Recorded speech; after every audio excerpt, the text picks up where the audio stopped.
That's what we know about, and there's a lot we don't know because we got over 2 million gotaways, 2 million known gotaways under this administration. I guarantee you this operation is going to be a targeted, well-planned operation, and it's going to be humane.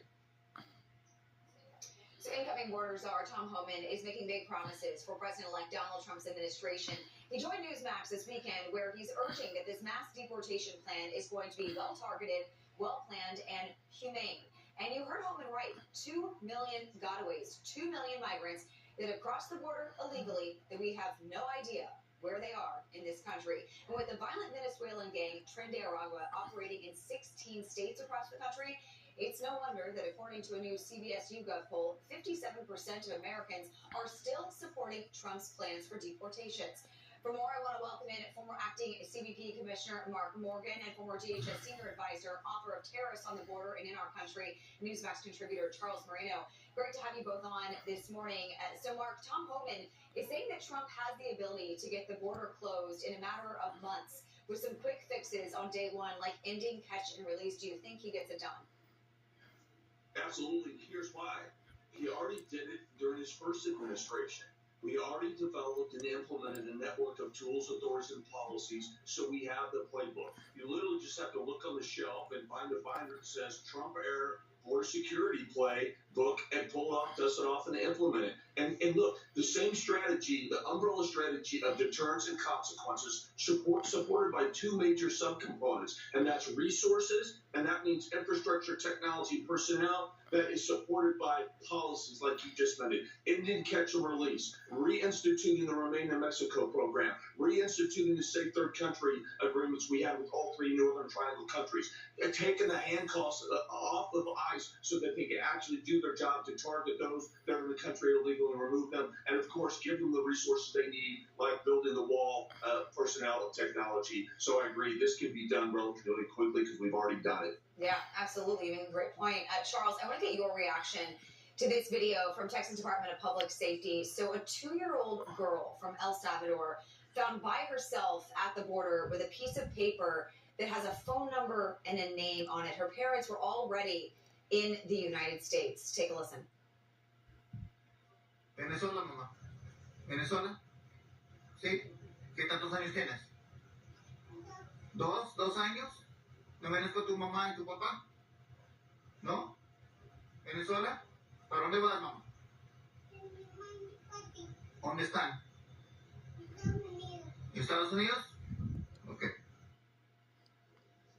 Charles, this just goes to show how dangerous the situation is at the border. She could have been trafficked. She could have been kidnapped. She's 2 years old. Who knows where her family is? This is heartbreaking and tragic. But if the border was closed in the first place, this situation would not have happened. You're right, Charles. I'd say it a different way, and I think Mark will agree with me on this. When you abandon law and order the way the Biden administration has the past 4 years, it does nothing but create chaos. Remember when they said early on in their campaign that their policies were going to be more humane, in quotes, than the Trump administration? We have 350,000 unaccompanied minors missing within the interior of this country, not to mention what happens to these poor kids along the path of migration at the hands of the cartels and the coyotes. The Biden administration has created conditions that have not only created national security concerns, but a humanitarian disaster. And it's time the rest of the world wakes up and starts looking at the superpower that we are and saying, hey, start getting this right. Start leading by example. No, you're exactly right. It's absolutely heartbreaking when you see images like that. We've been seeing them for the last 3.5 years at the border. Mark, more than 800,000 Venezuelan migrants have poured into the U.S. over the last 4 years, hundreds of those being members of Tren de Aragua. That's a Venezuelan gang, a very dangerous gang. And Venezuela currently does not accept deportees from the United States. So can Trump get Venezuela to cooperate here, or is there any concern that this violent gang may be really tough to get out of this country? Look, it's too late to some degree.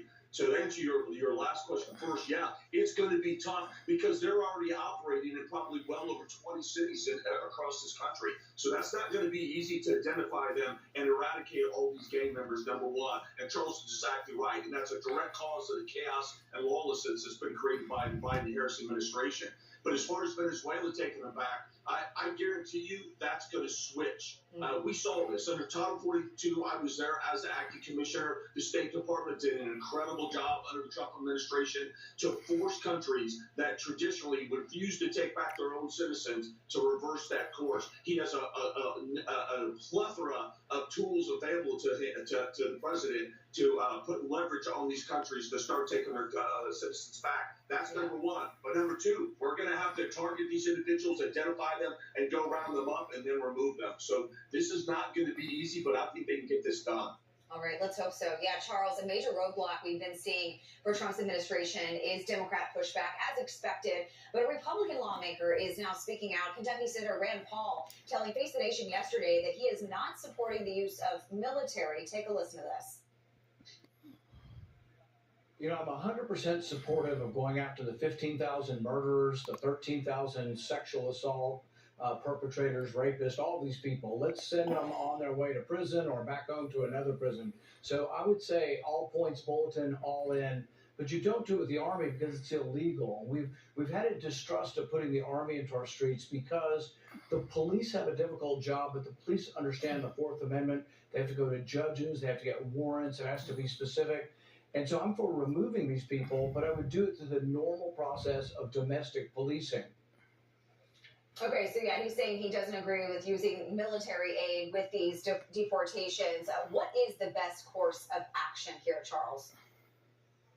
First of all, if it means using the military down at the border to start to get this under control to free up resources, then absolutely they should do that. And both Republican and Democrat administrations have taken advantage of using that particular tool. With respect to the interior enforcement and the prioritizing of national security threats and criminals, the military can play a role that does not include being out on the streets with ICE rounding them up. Again, it's about freeing up resources. They can help with logistics on the transportation side, both on the ground and in the air, and also standing up shelters along the southwest border as these folks are being prioritized for deportation. So I don't think this is going to be a military task force literally out rounding up these prioritized deportations. It'll be assisting ICE and CBP to free up resources to do what those resources were meant to do from the beginning, enforce the law. Yeah, absolutely. Charles, Mark,